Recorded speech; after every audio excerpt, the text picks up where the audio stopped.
Haleluya, haleluya, haleluya, haleluya. Haleluya, haleluya, haleluya, haleluya. Domba-dombaku mendengarkan suaraku, sabda Tuhan. Aku mengenal mereka, dan mereka mengikuti aku. Haleluya, haleluya, haleluya, haleluya.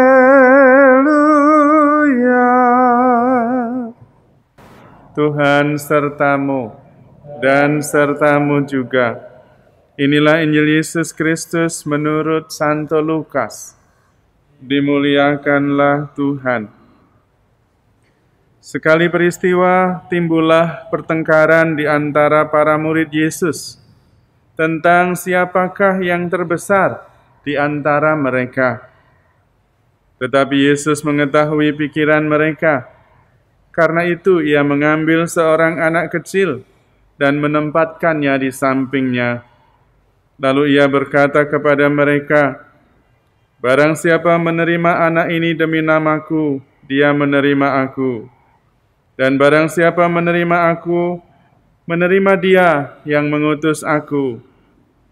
Sebab yang terkecil di antara kalian, dialah yang terbesar." Pada kesempatan lain Yohanes berkata, "Guru, kami melihat seseorang mengusir setan demi namamu, dan kami telah mencegahnya karena ia bukan pengikut kita." Tetapi Yesus menjawab, "Jangan kalian cegah, sebab barang siapa tidak melawan kalian, dia memihak kalian." Demikianlah Injil Tuhan. Terpujilah Kristus. Saudara-saudari terkasih, para murid Yesus masih berpikir dengan cara lama, seperti murid-murid ahli-ahli Taurat atau guru-guru spiritual yang lain. Mereka menganggap mengikuti Yesus adalah sebuah prestasi, yakni bisa sungguh-sungguh menjadi terkenal, menjadi hebat. Padahal mengikuti Yesus bukan perkara menjadi hebat, bukan perkara menjadi terkenal, tetapi justru menjadi yang terkecil, menjadi yang paling melayani, menjadi yang paling berkorban, seperti gurunya. Jalannya bukan jalan naik, tapi jalan turun, jalan salib, jalan korban. Itulah yang menyelamatkan. Apakah berarti bahwa murid Yesus tidak boleh berbahagia? Justru kalau menempuh jalan salib, jalan turun, bahagia terus.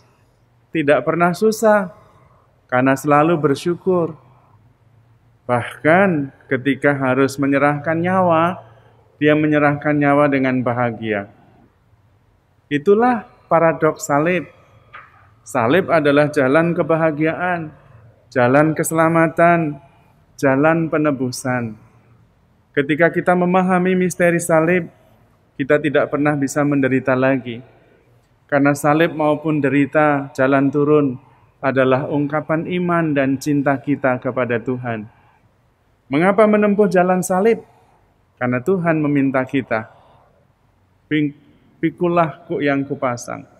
Barang siapa mau mengikuti aku, dia harus memikul salibnya. Karena Tuhan meminta kita jalankan. Dan karena itu kita bersuka cita. Karena kemudian salib dan derita menjadi ungkapan cinta. Seperti seorang anak kecil yang tidak ribet dengan siapa terbesar, siapa yang paling hebat. Tidak penting. Urusan siapa paling hebat, siapa paling terkenal, siapa paling pandai, siapa paling berkuasa, itu urusannya orang dewasa. Tapi dewasa dalam umur. Kalau anak-anak tidak pusing dengan itu. Yang penting dia menikmati kebersamaan dan cinta kasih, bersukacita dan bergembira. Yang membuat ribet adalah orang-orang yang merasa dirinya dewasa. Karena itu mari kita belajar menjadi seorang anak kecil yang tidak kehilangan antusiasme dalam hidup, tidak kehilangan sukacita, tidak dipusingkan oleh hal-hal yang tidak penting. Terkenal, hebat, tidak penting. Bagi seorang anak kecil itu tidak penting. Banyak sekali contoh-contoh dan juga beberapa buku serta film yang menceritakan, yang membuat kita mengerti bahwa menjadi dewasa justru menjadi makin ribet. Kalau dosa-dosanya makin besar, kalau ribet, pikirannya makin ribet. Anak kecil stres itu jarang.